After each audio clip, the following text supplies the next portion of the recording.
Welcome to English video, my dear students. Today we are going to learn unit number 3, 3.3 news analysis on page number 69 from 7th standard textbook.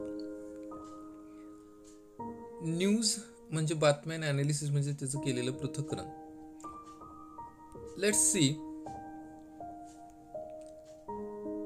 You can see here one paragraph is given there. Let's see. Many people believe that all that is printed on paper must be true and reliable. अनेक लोकांचा असा विश्वास आहे की जे काही कागदावर छापलेलं आहे ते सत्य आणि विश्वसनीय असलंच पाहिजे. But we also come across bits of information or news items that do not match or do not tally with facts, our own experiences, ideas or etc. परंतु बऱ्याच अशा काही माहिती आहेत किंवा बातम्या आहेत की ज्या सत्यतेशी त्या जुळणाऱ्या नसतात और do not tally with facts किंवा वास्तविकतेशी सुद्धा त्यांचा संबंध नसतो. आवर ओन एक्सपिरियन्स आपले स्वतःचे अनुभव, आयडियाज, कल्पना एक्सेट्रा इत्यादी. It is necessary to think well and carefully about what we read or hear before we form our opinion. आपण एखाद्या बातमीबद्दल, एखाद्या विचाराबद्दल आपलं मत बनवण्यापूर्वी आपण विचार करणं गरजेचं आहे की आपण जे काय वाचत आहोत ते वाचण्यापूर्वी आपण काळजीपूर्वक ते वाचलं पाहिजे आणि मग त्या बातमीबद्दल आपलं मत व्यक्त केलं पाहिजे. Of course you must do it with an open mind. आणि साहजिकच तुम्ही ते खुल्या मनानं याच्याबद्दल विचार केला पाहिजे.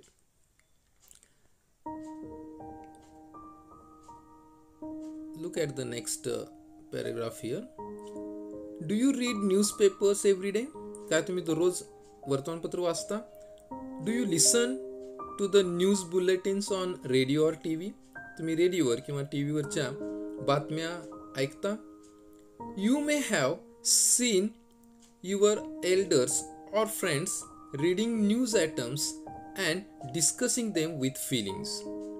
तुम्ही तुमच्या जे घरातले जे वडीलधारी व्यक्ती आहेत किंवा जे मित्र आहेत त्यांना बातम्या वाचताना आणि त्या बातम्यांबद्दल चर्चा करत असताना, त्या बातम्यांबद्दल त्यांच्या भावना व्यक्त करत असताना तुम्ही ऐकलं असेल, पाहिलं असेल. Do you think about the news that you read or here. तुम्ही ज्या काही बातम्या वाचता किंवा ऐकता त्याच्याबद्दल विचार करता का? If a piece of news makes you happy. जर तुम्ही एखादी छोटीशी बातमी जर तुम्हाला आनंदी बनवत असेल, you will say it is good news. तर तुम्ही म्हणता की ही बातमी चांगली आहे. If it makes you angry or sad. जर ती एखादी बातमी तुम्हाला दुःखी किंवा राग आणत असेल, you will say it is bad news. आणि तुम्ही त्यावेळी म्हणता ही कशी आहे बातमी, तर बॅड आहे, म्हणजे वाईट आहे, चांगली नाहीये. You may find some news items interesting. काही बातम्या ह्या अतिशय रोचक असतात. And some others uninteresting. आणि काही रोचक नसतात. Or even boring. एवढ्याच नव्हे तर काही बातम्या ह्या कंटाळवाण्या सुद्धा असतात. You also have to consider whether a piece of news is reliable or unreliable. एवढंच नव्हे तर तुम्ही एखाद्या बातमीबद्दल ती बातमी विश्वसनीय आहे की अविश्वसनीय आहे याचा सुद्धा विचार केला पाहिजे. Many news items have phrases like according to our sources, authorities say that, or an eyewitness account, etc.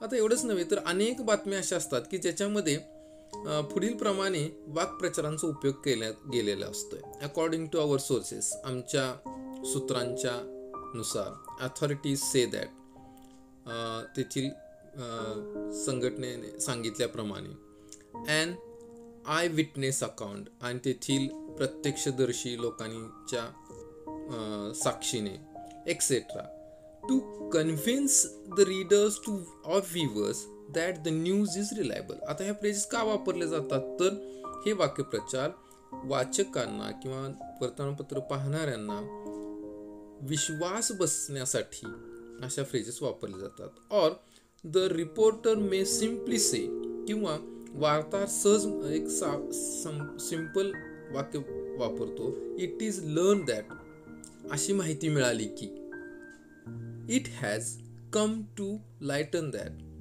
असं कळलेलं आहे, असं समजतंय, एक्सेट्रा. म्हणजे अशा फ्रेजेसचा सुद्धा वापर केला जातो जेणेकरून तुम्हाला बातमी विश्वसनीय आहे असं खात्री पटावी याच्यासाठी. Read the news items given in A, B, C and D. आता A, B, C आणि D मध्ये दिलेले न्यूज आयटम्स, बातम्या वाचा. You may have heard phrases like breaking news. आता हे बातम्या तुम्ही वाचत असताना तुम्हाला काही शब्द ऐकायला मिळतील याच्यामध्ये, आणि ते फ्रेजेस, वाक्यप्रचार कुठले आहेत, ब्रेकिंग न्यूज म्हणजे ताजी बातमी, ब्रेकिंग न्यूज, एक हाती आलेली नवीन, नुकतीच हाती आलेली बातमी, शॉकिंग न्यूज, धक्कादायक बातमी, etcetera. In what others ways can we describe a piece of news. आणखीन कोणत्या पद्धतीने आपण बातमी ही बातमीचं वर्णन करू शकतोय. सजेस्ट सुटेबल ॲडजेक्टिव्स, आणखीन तुम्ही अशा पद्धतीचे दुसरी विशेषणं सुचवा. Then form groups of 4 or 5 and discuss the questions given with each piece of news. आणि मग तुम्ही 4 ते 5 विद्यार्थ्यांचा गट करा आणि त्या गटांमध्ये खालील दिलेले जे काही प्रश्न आहेत न्यूजच्या खाली त्याच्यावर चर्चा करा. Now let's learn the news items given on page number 70. News analysis. News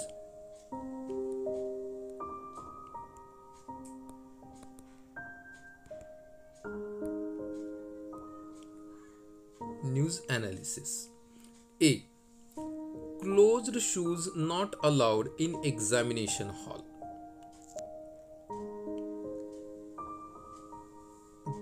boot, shoes म्हणजे काय, बूट तुम्ही जे पायामध्ये घालता ते. क्लोज्ड शूज नॉट अलाउड, पायामध्ये तुम्ही जे घट्ट बूट बांधता ते बूट एक्झामिनेशन हॉलमध्ये अलाउड नाही आहेत, म्हणजे ते परीक्षा कक्षामध्ये घालून जाण्यास परवानगी नाही. बेंगलुरू, आता ही बातमी कुठली आहे तर बेंगलुरू. वर दिलेली ही closed shoes not allowed in examination halls ही हेडलाईन आहे, आणि बेंगलुरू हे त्या ठिकाणातली बातमी आहे, म्हणजे त्या बेंगलुरू या शहरातली बातमी आहे. बघा न्यूज काय आहे ते. Shivam institute of innovative technology Bengaluru. Shivam institute of innovative technology बेंगलुरूची ही संस्था आहे, शैक्षणिक संस्था आहे, has recently issued a list of dos and don'ts for candidates taking the entrance test or the prestigious institute this year. आता ही बेंगलुरू मधील अतिशय प्रसिद्ध आणि त्याचबरोबर प्रेस्टिजियस म्हणजेच सन्माननीय अशी संस्था आहे, आणि तिनं नुकतंच तिथले घेतल्या जाणाऱ्या जी चाचणी परीक्षा आहे, प्रवेश परीक्षा, एंट्रन्स टेस्ट, त्या प्रवेश परीक्षेसाठी डूज अँड डोंट्स म्हणजे काय करायचं आणि काय करायचं नाही परीक्षेसाठी बसणाऱ्या विद्यार्थ्यांनी म्हणजेच उमेदवारांनी, कॅन्डिडेट्सनी, ते त्याच्याबद्दल त्यांनी एक यादी, लिस्ट त्यांनी नुकतीच प्रसिद्ध केलेली होती. इश्यूड करणे म्हणजे काय, प्रसिद्ध करणे. इश्यूड म्हणजे प्रसिद्ध करणे, आणि कॅन्डिडेट म्हणजे उमेदवार, म्हणजे परीक्षेसाठी बसणारा उमेदवार. Let's next paragraph. Let's learn the next paragraph. The candidates will not be allowed to enter the examination hall wearing closed shoes. म्हणजे पायाला घट्ट बांधलेले किंवा पायात परिधान केलेले शूज घालून उमेदवारांना परीक्षा कक्षामध्ये जाता येणार नाही. बूट्स, शूज घालता येणार नाहीत, बूट्स घालता येणार नाहीत. इवन सॉक्स एवढंच नव्हे तर पायामध्ये जे पायमोजे घालतो ते सुद्धा घालता येणार नाहीत. Other items which will not be allowed inside include mobile phones. एवढंच नव्हे तर त्याच्या व्यतिरिक्त मोबाईल फोन्स सुद्धा तुम्हाला आत घेऊन जाता येणार नाही परीक्षा कक्षामध्ये. मायक्रोफोन्स, छोटे जे फोन असतात ते सुद्धा घेऊन जाता येणार नाहीत. इयर प्लग्स, कानामध्ये घालायचे आपण जे हेडसेट वगैरे म्हणतो ते इयर प्लग्स, ते सुद्धा घेऊन जाता येणार नाहीत. कॅल्क्युलेटर्स, गणक यंत्र सुद्धा घेऊन जाता येणार नाही. अँड म्हणजेच कॅल्क्युलेटर तुम्हाला माहिती आहे आकडेमोड करण्यासाठी. अँड अदर इलेक्ट्रॉनिक गॅजेट्स, आणि इतर जे इलेक्ट्रॉनिक्स जे गॅजेट्स आहेत, जे उपकरणं आहेत, यांत्रिकी उपकरण, त्यांना सुद्धा तुम्हाला आत न्यायला परवानगी नाही. पाउचेस, पाकिट असतील, प्रिंटेड और ब्लँक पेपर्स, छापील अथवा कोरी कागद, ते सुद्धा नेता येणार नाहीत. अँड इवन पेन्स, एवढंच नव्हे तर पेन सुद्धा त्या परीक्षेसाठी, त्या प्रवेश परीक्षेसाठी घेऊन जाता येणार नाही. The pens will be provided in the hall by the invigilators. आणि जे पेन आहेत ते कॅन्डिडेट्सना म्हणजेच उमेदवारांना जे प्रवेश परीक्षा द्यायला जाणार आहेत त्यांना जे परीक्षा हॉलमध्ये येणारे जे पर्यवेक्षक आहेत त्यांच्याद्वारे ते पुरवले जातील. त्यामुळे पेन सुद्धा तुम्ही तिथं न्यायचा नाहीये. अशा अनेक सूचनांची यादी ह्या Shivam institute of innovative technology Bengaluru यांनी नुकतीच प्रसिद्ध केलेली आहे. तर अशी ही न्यूज आहे. आपण वरच्या बाजूला जी बघितली, closed shoes not allowed in examination halls, ही हेडलाईन आहे.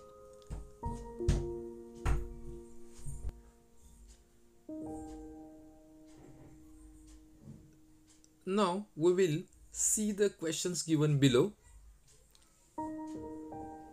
First question: what is the meaning of issued, candidates and invigilators?